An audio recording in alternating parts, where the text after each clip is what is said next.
कहानियां जो छू जाती हैं दिलों को। हम लेकर आए हैं आपके लिए स्टोरी वाला सीजन 1 में आप सुन रहे हैं प्रेमचंद की श्रेष्ठ कहानियां। मैं हूं यथार्थ राजपूत और आज आपको सुनाने जा रहा हूं प्रेमचंद की कहानी परीक्षा। जब रियासत देवगढ़ के दीवान सरदार सूजन सिंह बूढ़े हुए तो परमात्मा की याद आई। जाकर महाराज से विनय की कि दीनबंधु दास ने श्रीमान की सेवा 40 साल तक की। अब मेरी अवस्था भी ढल गई, राजकाज संभालने की शक्ति नहीं रही। कहीं भूल चूक हो जाए तो बुढ़ापे में दाग लगे, सारी जिंदगी की नेकनामी मिट्टी में मिल जाए। राजा साहब अपने अनुभवशील नीति कुशल दीवान का बड़ा आदर करते थे। बहुत समझाया, लेकिन जब दीवान साहब ने ना माना तो हार कर उनकी प्रार्थना स्वीकार कर ली, पर शर्त ये लगा दी कि रियासत के लिए खोजना पड़ेगा। नया दीवान आप ही को दूसरे दिन देश के प्रसिद्ध पत्रों में ये विज्ञापन निकला कि देवगढ़ के लिए एक सुयोग्य दीवान की जरूरत है। जो सज्जन अपने को इस पद के योग्य समझे वे वर्तमान सरकार सूजन सिंह की सेवा में उपस्थित हो। ये जरूरी नहीं कि वे ग्रेजुएट हो, मगर हस्त पुष्ट होना चाहिए। मंदाग्री के मरीज को यहाँ तक कष्ट उठाने की कोई जरूरत नहीं। 1 महीने तक उम्मीदवारों के रहन सहन आचार विचार की देखभाल की जाएगी। विद्या का कम परंतु कर्तव्य का अधिक विचार किया जाएगा। जो महाशय इस परीक्षा में पूरे उतरेंगे वे इस उच्च पद पर सुशोभित होंगे। इस विज्ञापन ने सारे मुल्क में तहलका मचा दिया। ऐसा ऊंचा पद और किसी प्रकार की कैद नहीं, केवल नसीब का खेल है। सैकड़ों आदमी अपना अपना भाग्य परखने के लिए चल पड़े। देवगढ़ में नए नए और रंग बिरंगे मनुष्य दिखाई देने लगे। प्रत्येक रेलगाड़ी से उम्मीदवारों का एक मेला सा उतरता। कोई पंजाब से चला आता था, कोई मद्रास से, कोई नए फैशन का प्रेमी, कोई पुरानी सादगी पर मिटा हुआ। रंगीन इमामे, चोगे और नाना प्रकार के अंग रखे और कंटोप देवगढ़ में अपनी सज धज दिखाने लगे। लेकिन सबसे विशेष संख्या ग्रेजुएटों की थी, क्योंकि सनद की कैद न होने पर भी सनद से पर्दा तो ढका रहता है। सरदार सूजन सिंह ने इन महाअनुभवों के आदर सत्कार का बड़ा अच्छा प्रबंध कर दिया था। हर एक मनुष्य अपने जीवन को अपनी बुद्धि के अनुसार अच्छे रूप में दिखाने की कोशिश करता था। मिस्टर आ 9 बजे दिन तक सोया करते थे। आजकल वो बगीचे में टहलते हुए उषा का दर्शन करते थे। मिस्टर दा, सा और जा से उनके घरों पर नौकरों की नाक में दम था। लेकिन ये सज्जन आजकल आप और जनाब के बगैर नौकरों से बातचीत नहीं करते थे। मिस्टर ला को किताब से घृणा थी, परंतु आजकल वे बड़े बड़े ग्रंथ देखने पढ़ने में डूबे रहते थे। जिससे बात कीजिए वह नर्मता और सदाचार का देवता बना मालूम देता था। लोग समझते थे कि 1 महीने की झंझट है, किसी तरह काट ले, कहीं कार्य सिद्ध हो गया तो कौन पूछता है। लेकिन मनुष्यों का वह बूढ़ा जोहरी आड़ में बैठा हुआ देख रहा था कि इन बगुलों में हंस कहाँ छिपा हुआ है। एक दिन नए फैशन वालों को सूझी कि आपस में हॉकी का खेल हो जाए। ये प्रस्ताव हॉकी के मंजे हुए खिलाड़ियों ने पेश किया। ये भी तो आखिर एक विद्या है, इसे क्यों छिपा रखें।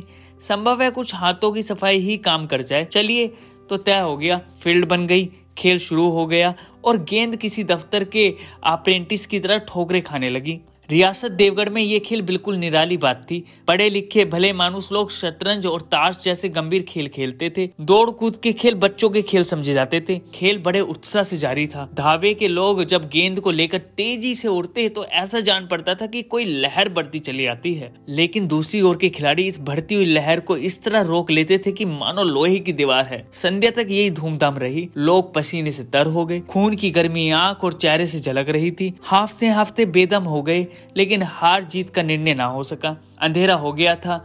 इस मैदान से जरा दूर हटकर एक नाला था, उस पर कोई पुल ना था। प्रतीकों को नाले में से चलकर आना पड़ता था। खेल अभी बंद ही हुआ था और खिलाड़ी लोग बैठे दम ले रहे थे कि एक किसान अनाज से भरी हुई गाड़ी लिए हुए उस नाले में आया। लेकिन कुछ तो नाले में कीचड़ था और कुछ उसकी चढ़ाई इतनी ऊंची थी कि गाड़ी ऊपर चढ़ ना सकती थी। वह कभी बैलों को ललकारता, कभी पहियों को हाथ से ढकेलता, लेकिन बोझ अधिक था और बैल कमजोर। गाड़ी ऊपर को न चढ़ती और चढ़ती भी तो कुछ दूर चढ़कर फिर खिसक कर नीचे पहुंच जाती। किसान बार बार जोर लगाता और बार बार झुंझलाकर बैलों को मारता, लेकिन गाड़ी उभरने का नाम न लेती। बेचारा इधर उधर निराश होकर ताकता, मगर वहां कोई सहायक नजर न आता। गाड़ी को अकेले छोड़कर कहीं जा भी नहीं सकता था। बड़ी आपत्ति में फंसा हुआ था। इसी बीच में खिलाड़ी हाथों में डंडे लिए घूमते घामते उधर से निकले। किसान ने उनकी तरफ सहमी हुई आंखों से देखा, परंतु किसी से मदद मांगने का साहस ना हुआ।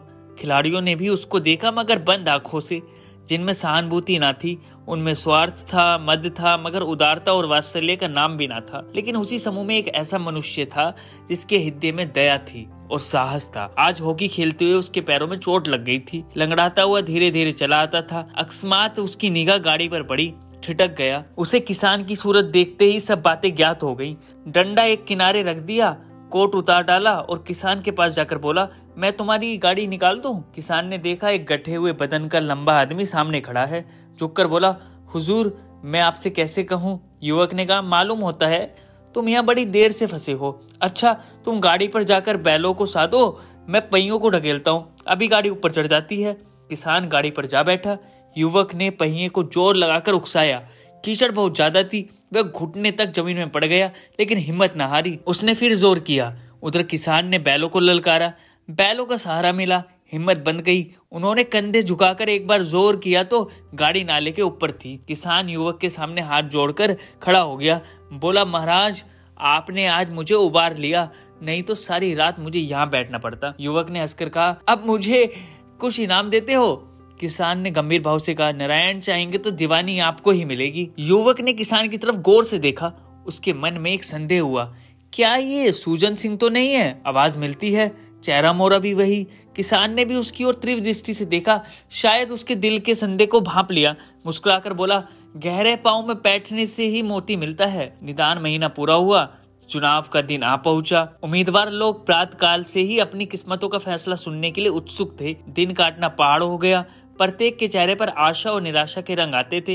नहीं मालूम आज किसके नसीब जागेंगे, न जाने किस पर लक्ष्मी की कृपा दृष्टि होगी। संध्या समय राजा साहब का दरबार सजाया गया। शहर के रईस और धनवानी लोग, राज्य के कर्मचारी और दरबारी तथा दीवानी के उम्मीदवारों का समूह सब रंग बिरंगी सज धज बनाए दरबार में आ विराजे। उम्मीदवारों के कलेजे धड़क रहे थे। जब सरदार सूजन सिंह ने खड़े होकर कहा, मेरे दीवानी के उम्मीदवार महाशयों, मैंने आप लोगों को जो कष्ट दिया है उसके लिए मुझे क्षमा कीजिए। इस पद के लिए ऐसे पुरुष की आवश्यकता थी जिसके हृदय में दया हो, साथ साथ आत्मबल। हृदय वे जो उदार हो, आत्मबल वे जो आपत्ति की वीरता के साथ सामना करे। और इस रियासत के सौभाग्य से हमें ऐसा पुरुष मिल गया। ऐसे गुण वाले संसार में कम हैं, और जो हैं वे कीर्ति और मान के शिखर पर बैठे हुए हैं, उन तक हमारी पहुंच नहीं है। मैं रियासत के पंडित जानकी नाथ शाह को दीवानी पाने पर बधाई देता हूँ। रियासत के कर्मचारी और रईसों ने जानकी नाथ की तरफ देखा। उम्मीदवार दल की आंखें उधर उठी, मगर उन आंखों में सत्कार था, इन आंखों में ईर्ष्या।